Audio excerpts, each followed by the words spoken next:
السلام علیکم ورحمۃ اللہ وبرکاتہ۔ محترم ناظرین و سامعین، امید کرتا ہوں کہ آپ حضرات خیر و عافیت سے ہوں گے۔ میرے پیارے ساتھیوں، آج ہم لوگ سبق نمبر 17 میں تختی نمبر 9 کو پڑھیں گے، تو چلیے بلا تاخیر سبق کو شروع کرتے ہیں۔ بسم اللہ الرحمن الرحیم۔ تختی نمبر 9، اظہار، تنوین و نون ساکن کا قاعدہ۔ حروف حلقی 6 ہیں: حمزہ ہا، عین ہا، غین خا۔ تنوین یا نون ساکن کے بعد حروف حلقی آیت نون کو ظاہر کر کے بلا غنہ کے جلد پڑھیں گے، اس کو اظہار کہتے ہیں۔ چلیے نیچے پڑھتے ہیں۔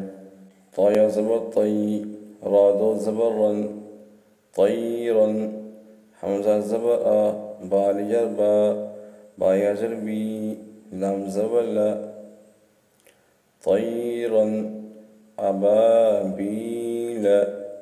نون الف زبر نا، را دو پیش رن، نارن۔ حا لجر حا، میم زر می، یا زبر یا، تا دو پشتن، نارن حامیتن۔ لام زر لی، میم نون زبر من، لیمن۔ خا زبر خا، شین زر شی، یا زبر یا، لیمن خشیہ۔ میم نون زر من، غنیا زبر غی، را زر ری، ہا کھری زر ہی، من غیرہ۔ یا واو زبر یو، میم زبر ما، حمزہ زر ای، زال دو زر زن، یومئذ۔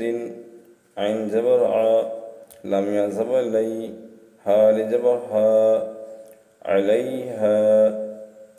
میم نون زر من، ہا پیش ہو، منہ۔ خا زر خی، طا الف زبر طا، با دو زبر بن، منہ خطابا۔ میم نون زر من، عین یا زبر عی، نون دو زر نن، من عین۔ حمزہ کھڑا زبر آ، نون زر نی، یا زبر یا، تا دو زر تن، من عین آنیت۔ کاف پیش کو، فا پیش فو، کفو۔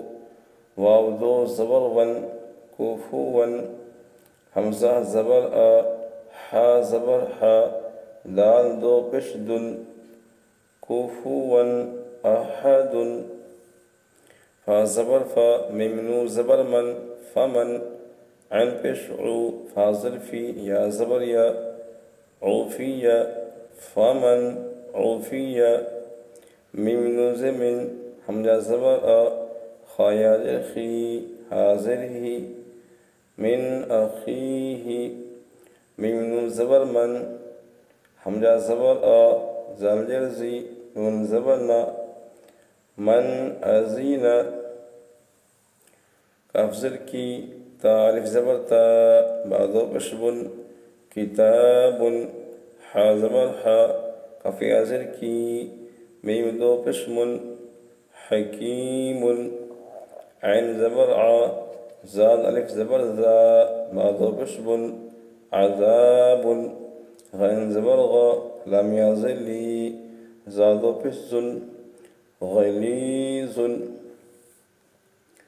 حا زبر حا، سین زر سی، دال دو زر دن، حاسد۔ حمزہ زر ای، زال الف زبر زا، حا زبر حا، سین زبر سا، دال زبر دا، حاسد اذا حسد۔ اس کو اچھی طرح سے سمجھ لیں۔ تقسیم نمبر 9 کو اظہار کا بیان ہے، یعنی کہ حروف حلقی 6 ہیں: حمزہ ہا، عین ہا، غین خا۔ تنوین یا نون ساکن کے بعد حروف حلقی آئے تو نون کو ظاہر کر کے بلا غنہ پڑھیں گے، یعنی کہ تنوین یا نون ساکن کے بعد حروف حلقی آئے، اس تنوین یہاں دو زبر ہے، اس کے بعد حروف حلقی میں سمجھا رہا ہے، تو یہاں ہم بلا غنہ پڑھیں گے، غنہ نہیں کریں گے۔ اسی طرح اگر دیکھیں را کے اوپر تنوین ہے، دو پیش ہے، اس کا آگے ہا آ رہا ہے، یہ ہا حروف حلقی میں سے ہے، تو یہاں بھی بلا غنہ کر کے جلد پڑھیں گے۔ اور اسی طرح یہاں ہے نون ساکن، نون ساکن کے بعد یہ خا حروف حلقی میں سے ہے، تو یہاں بھی بلا غنہ کے پڑھیں گے، غنہ کر کے نہیں پڑھیں گے، یعنی کہ لمن خشیہ، لمن اس طرح نہیں کرنا ہے بلکہ لمن خشیہ بلا غنہ پڑھیں گے۔ اسی طرح اس میں یہ قاعدہ، یہاں بھی یہ نون ساکن ہے، اس کا آگے یہ حروف حلقی آ رہا ہے، یہاں بھی غنہ ہم نہیں کریں گے، اس کا آگے نہیں لکھایا گیا ہے، بتایا گیا ہے، اس لیے اس کو سمجھیں اچھی طرح سے۔ بس آج کے لیے اتنا ہی کافی، اپنا خیال رکھیں۔ السلام علیکم ورحمۃ اللہ وبرکاتہ۔